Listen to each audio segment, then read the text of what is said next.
बिस्मिल्लाहिर्रहमानिर्रहीम। Hand writing studio के साथ मैं हूं मोहम्मद इब्राहीम।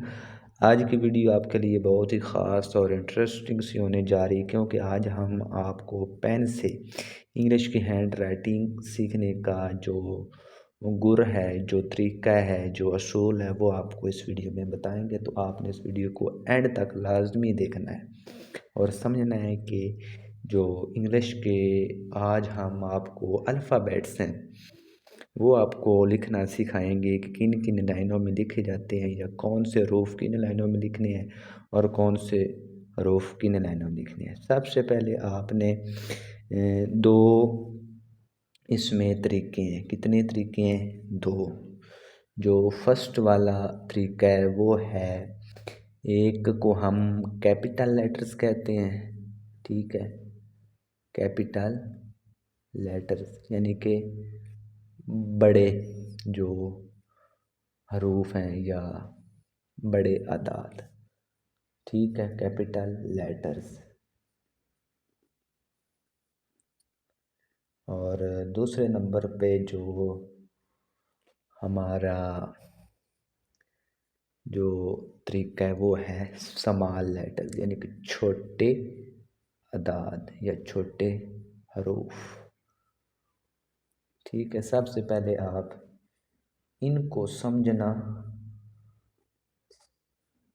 और सीखना सीखें। सबसे पहले इन दोनों को आप समझना, अच्छे तरीके के साथ समझें और सीखें कि ये दो तरीके हैं, ये कौन से हैं। कैपिटल लेटर्स क्या होते हैं और स्मॉल लेटर्स, ठीक है। इनमें जो फ़र्क है वो आपने सीखना है।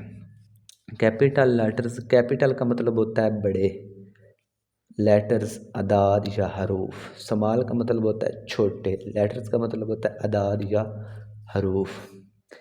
सबसे पहले हम बड़े जो अदाद हैं वो लिखते हैं और साथ साथ आपको छोटे अदाद भी सिखाते हैं। ये जो बड़े अदाद हैं इनको आप ऊपर वाली 3 लाइनों में या नीचे वाली 3 लाइनों में आप लिखेंगे, और जो छोटे अदाद है स्मॉल लेटर्स वो कुछ आएंगे बीच वाली 2 लाइनों में, कुछ ऊपर वाली 3 लाइनों में और कुछ नीचे वाली 3 लाइनों में, ठीक है।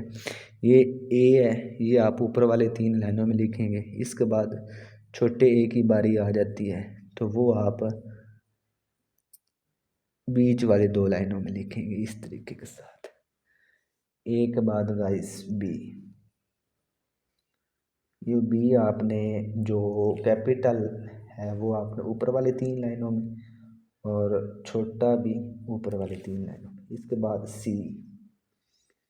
इस तरीके के साथ आप लिखते जाएं।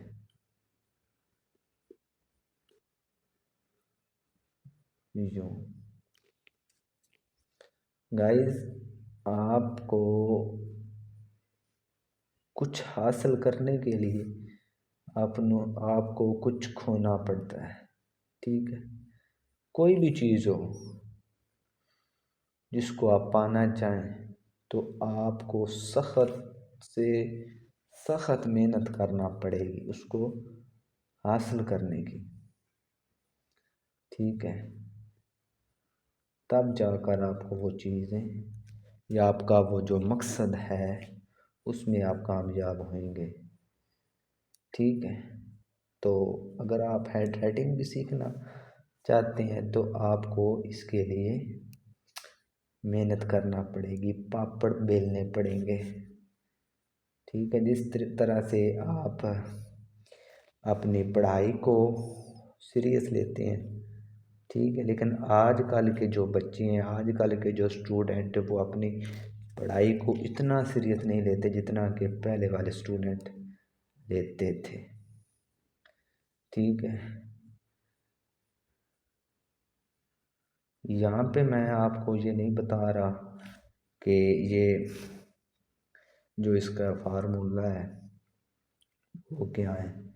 जो पहली वीडियो है इंग्लिश के हवाले से वो उसमें मैंने आपको सारा बताया है खोल कर, उसमें सारे तरीके फार्मूलाज मैंने आपको बताए थे। इसमें सिर्फ़ और सिर्फ मैं ये लिखता जा रहा हूँ, आप ध्यान से देखें और आप कुछ समझें और साथ साथ सीखें।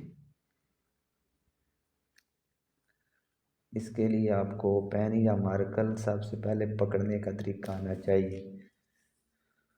उसके बाद ये जो, अगर आप उर्दू की हैंड राइटिंग सीखना चाहते हैं तो आप हरूफ तहजी के अदा लिखने आने चाहिए। उसके बाद अगर आप इंग्लिश की हैंड राइटिंग सीखना चाहते हैं तो आपको इंग्लिश के अल्फ़ाबेट्स आपको आने चाहिए। तो गाइस ये रही हमारी इंग्लिश की हैंड राइटिंग। अगर आपको ये वाले जो अदात हैं ये आप लिखना सीख लेते हैं अच्छे तरीके के साथ, तो आपकी जो इंग्लिश की हैंड राइटिंग है वो इंशाल्लाह आपकी दिनों में बेहतर हो जाएगी। ठीक है, तो गाइस नेक्स्ट वीडियो में हम हाज़िर होते हैं, तब तक के लिए हमें इजाज़त दें। वस्सलाम।